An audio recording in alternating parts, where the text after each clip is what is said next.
一提起钱，大家的反应各不相同，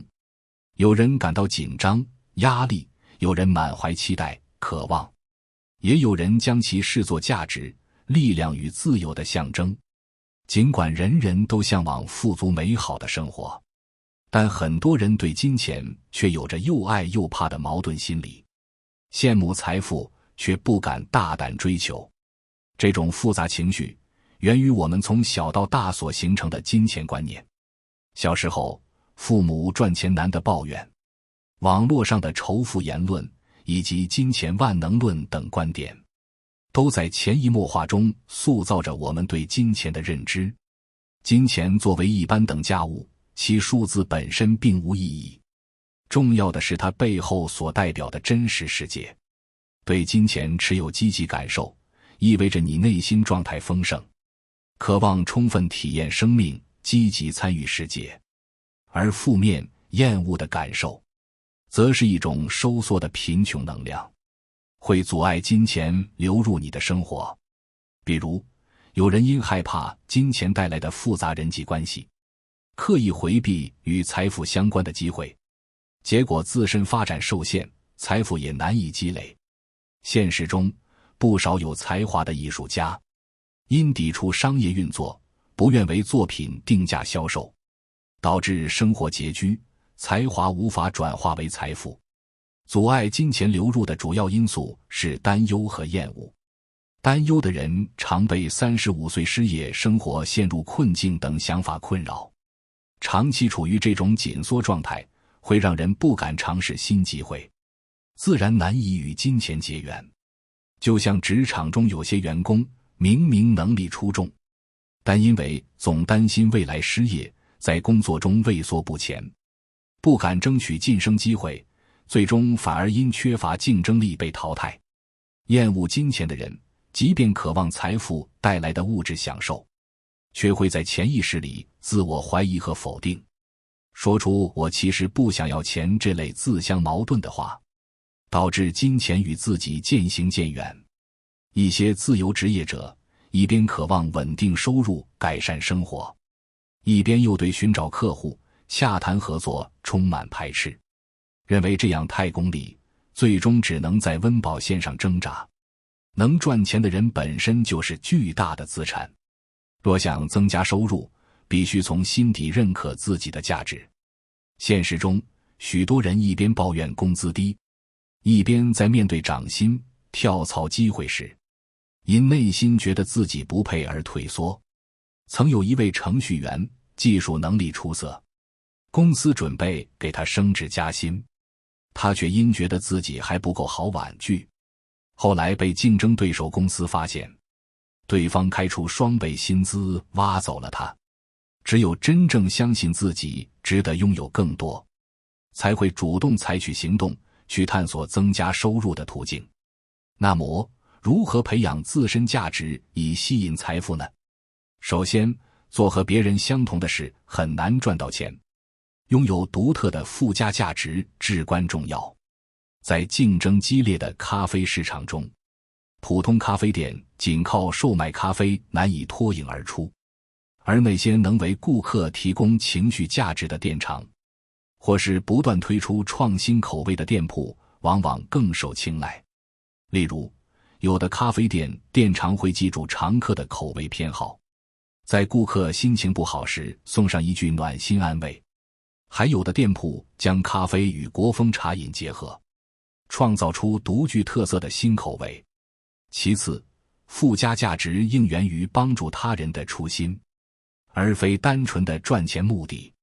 擅长烘焙的人可以通过在社交媒体分享教程帮助他人，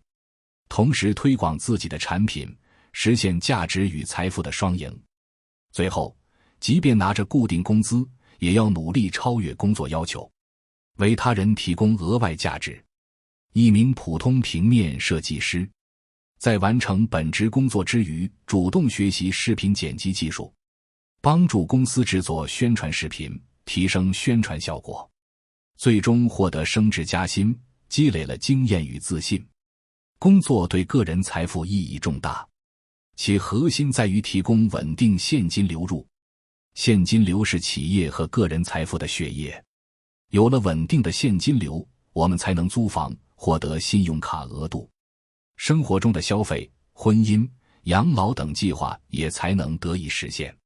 对于大部分人来说，工作是一生中唯一稳定的现金流来源。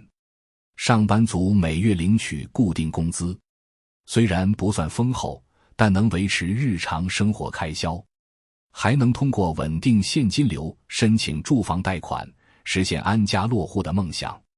有人认为做生意或投资才是致富的捷径，实则不然。投资在最初的多年里往往难以产生稳定现金流，实业投资多为股权形式，金融投资的收益也常被继续投入以扩大规模。创业初期不仅没有现金流入，还需要持续现金流出，即便公司发展良好，股东分红也并非首要考虑，且小企业主抗风险能力较弱。比如投资一家初创科技公司，可能需要数年时间公司才能盈利。在此期间，投资者不仅没有收益，还需持续投入资金。一位餐饮创业者在创业初期，投入大量资金用于店铺装修、食材采购和人员招聘。前2年一直亏损，第3年开始盈利后，又将利润投入新店铺开设，股东迟迟无法获得分红。一般而言，随着年龄增长，收入现金流的边际效用递减，此时投资和创业才更具理性。过早尝试可能导致生活现金流需求与事业现金流消耗之间的冲突。除工作、投资、创业外，负债也是产生现金流的一种方式，但需谨慎使用杠杆。富人通过有限责任公司的形式，既能放大个人财富，又能保护自身财产。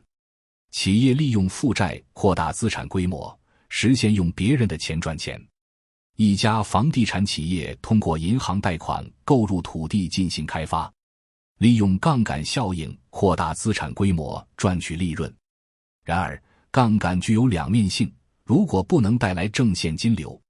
反而会让人陷入债务困境。曾经有一家服装企业为扩大生产规模，大量举债，因市场需求突变，产品滞销，最终无法偿还债务而破产。创业者必须确保企业尽快产生正现金流，且经营性现金流入远高于上班收入，否则可能会陷入为员工打工的尴尬境地。在人生的经营中，我们可以借鉴企业的3张财务报表。现金流量表帮助我们实现生存，向他人证明自己财务稳定可靠。资产负债表助力我们扩大人生边界，合理使用杠杆尝试更多可能。利润表则提醒我们，人生价值更多体现在为世界付出的东西上。个人保持良好的现金流量表，按时偿还信用卡、房贷，在银行眼中就是信用良好的优质客户，更容易获得贷款支持。合理利用资产负债表，通过贷款购买房产，随着房价上涨实现资产增值。投身公益事业的人，虽无直接经济回报，但收获社会尊重和内心满足，实现更高层次人生价值。穷爸爸富爸爸一书中揭示，大多数人会被金钱带来的恐惧和贪婪所控制，因害怕没钱而努力工作，最终成为金钱的奴隶。我们应该学习让金钱为自己工作，留意身边的赚钱机会。富人、穷人、中产阶级在财富上的差异，很大程度上源于家庭对金钱的不同认知。穷爸爸教育孩子努力学习，找一份稳定的工作，富爸爸则教导孩子学会让钱为你工作。不同观念导致孩子长大后截然不同的财富命运。通往财富自由的道路困难重重，其中一大障碍就是大多数人不懂得学习，只知道为钱工作。有些人虽有制作美食的手艺，却因不懂销售和商业体系而无法成功创业。罗伯特建议大家学习多种技能，尤其是销售和市场营销，这是与人打交道的必备能力。同时，我们要克服对失败的恐惧，将失败视为学习机会，改变思维和价值观，才能离财富更近。一位年轻创业者在创业初期多次失败，产品滞销，资金链断裂，但他通过学习市场营销知识，调整产品定位和营销策略，最终成功打开市场，实现财富增长。此外，我们要关注自己的事业，事业的重心应该是资产项而非收入项。真正的资产包括无需到场就能正常运作的业务，股票、债券，能产生收入的房地产、票据、版税等。不要被高薪工作诱惑而忽视自己的事业。高薪可能带来高消费，让人陷入离不开这份工作的陷阱。有人拿着高薪购买奢侈品，享受高端消费，一旦失去工作就陷入财务危机。而注重积累资产的人，即便工作变动，也能依靠资产收益维持生活。金钱是一种能量，是参与世界的媒介。希望大家不要被金钱数字限制人生，通过帮助他人、感恩生活、积极体验、主动与世界互动。当我们不断付出时，也会收获更多，让财富能量流动起来。感谢你耐心读完，希望你在财富之路上一帆风顺。期待你在评论区分享经验，我会回复鼓励你。订阅这个频道，让我们期待下次缘分的遇见。